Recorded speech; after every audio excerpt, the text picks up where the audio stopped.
ಕರ್ನಾಟಕದ ಅತಿ ಎತ್ತರದ ಬೆಟ್ಟವಾದ ಮುಳ್ಳಯ್ಯನಗಿರಿ ಪರ್ವತವು ನೋಡುಗರ ಕಣ್ಣಿಗೆ ಹಬ್ಬ ಮತ್ತು ಪ್ರಕೃತಿ ಸೌಂದರ್ಯದ ಹೂರಣ. ಅಲ್ಲಿ ನಡೆದು ಹೋಗುತ್ತಿದ್ದರೆ ಬಾನ ಅಂಚಲಿ ನಿಂತು ಕರೆಯುವ ಮಂಜಿನ ನಗರಿಯ ಮಾಯೆ. ಮಲೆನಾಡ ಮಡಿಲಲಿ ಹಸಿರ ಹೊದಕಿಯ ಪರಿಶುದ್ಧ ಪ್ರಕೃತಿಯ ಛಾಯೆ.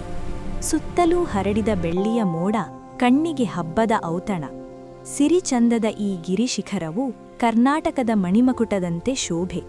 ಗಾಳಿಯ ಸದ್ದಲಿ ಅನಗಿದೆ ಇಲ್ಲಿ ಶಾಂತಿಯ ಮಧುರ ಗಾಯನ.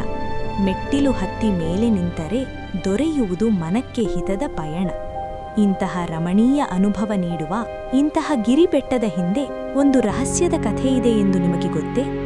ಅಲ್ಲಿ ಇರುವ ಸಣ್ಣ ಲಕ್ಷ್ಮೀದೇವಿ ದೇವಸ್ಥಾನದ ಹಿಂದೆ ಒಂದು ಪುರಾತನ ಪುರಾಣದ ಕಥೆಯಿದೆ ಎಂದು ಸ್ಥಳೀಯರು ಹೇಳುತ್ತಾರೆ. ಸ್ಥಳ ಪರಿಚಯ. ಚಿಕ್ಕಮಗಳೂರಿನ ಸುಂದರ ಪರ್ವತಗಳ ನಡುವೆ ಇರುವ ಮುಳ್ಳಯ್ಯನಗಿರಿ ಸುಮಾರು 1930 ಮೀಟರ್ ಎತ್ತರದಲ್ಲಿದೆ. ಇಲ್ಲಿ ಮೋಡಗಳು ಬೆಟ್ಟಗಳನ್ನು ಮುಟ್ಟುತ್ತಾ ಸಾಗುವ ಅದ್ಭುತ ದೃಶ್ಯ ಕಾಣಿಸುತ್ತದೆ. ಆದರೆ ಈ ಬೆಟ್ಟ ಕೇವಲ ಪ್ರಕೃತಿಯ ಸೌಂದರ್ಯಕ್ಕಷ್ಟೇ ಪ್ರಸಿದ್ಧವಲ್ಲ. ಇದಕ್ಕೆ ಸಂಬಂಧಿಸಿದ ಒಂದು ಪವಿತ್ರ ಕಥೆಯೂ ಇದೆ. ಪುರಾಣದ ಕಥೆ. ಈ ಶಿಖರಕ್ಕೆ ಮುಳ್ಳಯ್ಯ ಎಂಬ ಹೆಸರು ಬರಲು ಕಾರಣ ಅಲ್ಲಿ ನೆಲೆಸಿರುವ ಮುಳ್ಳಪ್ಪ ಸ್ವಾಮಿ ಎಂಬ ತಪಸ್ವಿಗಳು. ಬಹಳ ಹಿಂದಿನ ಕಾಲದಲ್ಲಿ ಮುಳ್ಳಪ್ಪ ಎಂಬ ಹೆಸರಿನ ಮಹಾನ್ ಸಂತರು ಈ ಬೆಟ್ಟದ ಮೇಲಿರುವ ಗುಹೆಯಲ್ಲಿ ಕುಳಿತು ಸುದೀರ್ಘ ಕಾಲ ತಪಸ್ಸು ಮಾಡಿದ್ದರು. ಅವರ ನೆನಪಿಗಾಗಿ ಮತ್ತು ಅವರು ತೋರಿದ ದಾರಿಯ ಸ್ಮರಣಾರ್ಥವಾಗಿ ಈ ಶಿಖರಕ್ಕೆ ಮುಳ್ಳಯ್ಯನಗಿರಿ ಎಂಬ ಹೆಸರು ಬಂದಿತು. ಆ ಕಾಲದಲ್ಲಿ ಈ ಪರ್ವತದಲ್ಲಿ ಮುಳ್ಳಯ್ಯ ಸ್ವಾಮಿ ಎಂಬ ಒಬ್ಬ ಮಹಾ ತಪಸ್ವಿ ವಾಸಿಸುತ್ತಿದ್ದನೆಂದು ಜನರು ಹೇಳುತ್ತಾರೆ. ಅವರು ಮಳೆ, ಗಾಳಿ, ಮಿಂಚು, ಬಿಸಿಲು ಇದ್ಯಾವುದನ್ನು ಲೆಕ್ಕಿಸದೆ ನಿರಂತರವಾಗಿ ಹಲವು ವರ್ಷಗಳ ಕಾಲ ಕಠಿಣ ತಪಸ್ಸು ಮಾಡಿದರು. ಅವರ ಏಕೈಕ ಆಸೆ ಏನೆಂದರೆ ಈ ಪ್ರದೇಶದ ಜನರು ಸದಾ ಸುಖವಾಗಿರಲಿ, ಸಮೃದ್ಧಿಯಾಗಿರಲಿ ಎಂಬ ಮಹದಾಸೆ.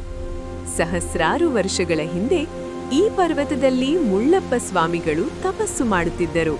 ಅವನ ಭಕ್ತಿಯಿಂದ ಸಂತೋಷಗೊಂಡ ದೇವಿ ಲಕ್ಷ್ಮಿ ಇಲ್ಲಿ ಪ್ರತ್ಯಕ್ಷವಾಗಿ ಆಶೀರ್ವಾದ ನೀಡಿದಳು ಎಂದು ಜನರು ನಂಬುತ್ತಾರೆ. ಅವರ ಭಕ್ತಿಯಿಂದ ಸಂತೋಷಗೊಂಡ ದೇವಿ ಲಕ್ಷ್ಮಿ ಒಂದು ದಿನ ಈ ಪರ್ವತದ ಮೇಲೆ ಪ್ರತ್ಯಕ್ಷಳಾಗಿ, ನಿನ್ನ ಭಕ್ತಿಗೆ ಮೆಚ್ಚಿದ್ದೇನೆ ಮತ್ತು ಸಂತೋಷವಾಗಿದೆ, ಹಾಗೂ ನಿನ್ನ ಇಷ್ಟಾರ್ಥಗಳೆಲ್ಲವನ್ನೂ ಈಡೇರಿಸುತ್ತೇನೆ ಎಂದು ಈ ಪರ್ವತಕ್ಕೆ ಬರುವ ಭಕ್ತರಿಗೆ ಸದಾ ಆಶೀರ್ವಾದ ನೀಡುತ್ತೇನೆ, ಹಾಗೂ ಇಲ್ಲಿಗೆ ಬರುವ ಜನರಿಗೆ ಸುಖ, ಶಾಂತಿ, ನೆಮ್ಮದಿ ಮತ್ತು ಸಮೃದ್ಧಿ ಸಿಗುತ್ತದೆ ಎಂದು ಆಶೀರ್ವದಿಸಿದಳು. ಆ ದಿನದಿಂದ ಅಲ್ಲಿಯ ಮಹಾಸ್ವಾಮಿಯ ಮಾರ್ಗದರ್ಶನದಂತೆ ಈ ಸ್ಥಳದಲ್ಲಿ ಲಕ್ಷ್ಮೀದೇವಿಯ ಸಣ್ಣ ದೇವಸ್ಥಾನ ನಿರ್ಮಾಣವಾಯಿತು ಎಂದು ಹೇಳಲಾಗುತ್ತದೆ. ಅದ್ಭುತ ನಂಬಿಕೆ. ಸ್ಥಳೀಯರ ನಂಬಿಕೆಯ ಪ್ರಕಾರ ಈ ಬೆಟ್ಟದ ಮೇಲೆ ನಿಂತು ಮನಸ್ಸಾರೆ ಪ್ರಾರ್ಥನೆ ಮಾಡಿದರೆ ಜೀವನದ ಕಷ್ಟಗಳು ನಿಧಾನವಾಗಿ ದೂರವಾಗುತ್ತವೆ ಎಂದು ಹೇಳುತ್ತಾರೆ. ಕೆಲವರು ಹೇಳುವ ಪ್ರಕಾರ ಮೋಡಗಳ ನಡುವೆ ಕಾಣುವ ಬೆಳಕನ್ನು ಕೆಲವೊಮ್ಮೆ ದೇವಿಯ ಆಶೀರ್ವಾದದ ಸಂಕೇತ ಎಂದು ಭಕ್ತರು ಭಾವಿಸುತ್ತಾರೆ. ಪ್ರಕೃತಿ ಸೌಂದರ್ಯ, ಪುರಾಣದ ಕಥೆ ಮತ್ತು ಭಕ್ತಿ ಈ ಮೂರೂ ಸೇರಿರುವ ಪವಿತ್ರ ಸ್ಥಳವೇ ಮುಳ್ಳಯ್ಯನಗಿರಿ ಹಾಗೂ ಲಕ್ಷ್ಮೀದೇವಿ ದೇವಸ್ಥಾನ. ಒಮ್ಮೆ ಈ ಸ್ಥಳಕ್ಕೆ ಭೇಟಿ ನೀಡಿದರೆ ಅದರ ಅದ್ಭುತ ಅನುಭವ ನಿಮ್ಮ ಮನಸ್ಸಿನಲ್ಲಿ ಸದಾ ಉಳಿಯುತ್ತದೆ. ಇದು ಕರ್ನಾಟಕದ ಅತ್ಯಂತ ಎತ್ತರದ ಬೆಟ್ಟವಾಗಿದೆ.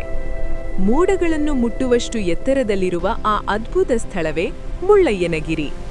ಈ ಪವಿತ್ರ ಬೆಟ್ಟದ ಮೇಲ್ಭಾಗದಲ್ಲಿ ಭಕ್ತರಿಗೆ ಆಶೀರ್ವಾದ ನೀಡುವ ಒಂದು ಸಣ್ಣ ಆದರೆ ಶಕ್ತಿಶಾಲಿ ದೇವಸ್ಥಾನವಿದೆ.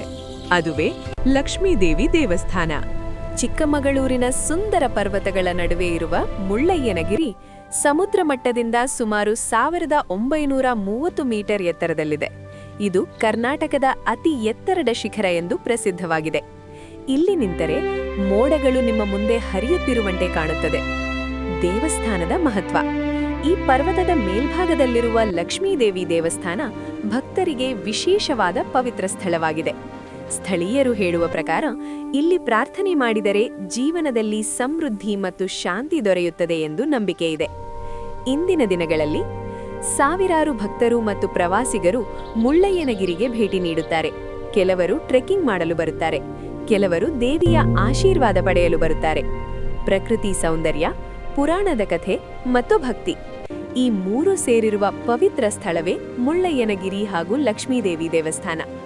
ಒಮ್ಮೆ ಈ ಸ್ಥಳಕ್ಕೆ ಭೇಟಿ ನೀಡಿದರೆ ಅದರ ಅದ್ಭುತ ಅನುಭವ ನಿಮ್ಮ ಮನಸ್ಸಿನಲ್ಲಿ ಸದಾ ಉಳಿಯುತ್ತದೆ. ಆದ್ದರಿಂದ ಈ ಸ್ಥಳಕ್ಕೆ ದೊಡ್ಡ ಪವಿತ್ರತೆ ಬಂದಿದೆ.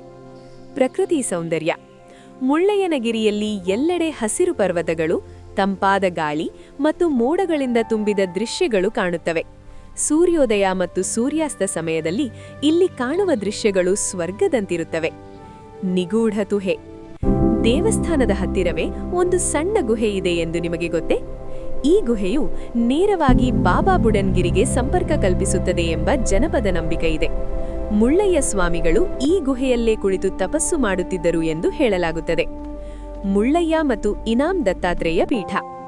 ಇತಿಹಾಸದ ಪ್ರಕಾರ ಮುಳ್ಳಯ್ಯನಗಿರಿ ಮತ್ತು ದತ್ತಾತ್ರೇಯ ಪೀಠದ ನಡುವೆ ಅವಿನಾಭಾವ ಸಂಬಂಧವಿದೆ.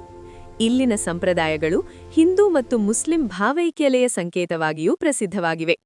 450 ಮೆಟ್ಟಿಲುಗಳ ಸವಾಲು. ದೇವಸ್ಥಾನ ತಲುಪಲು ಸುಮಾರು 450 ಮೆಟ್ಟಿಲುಗಳನ್ನು ಹತ್ತಬೇಕು.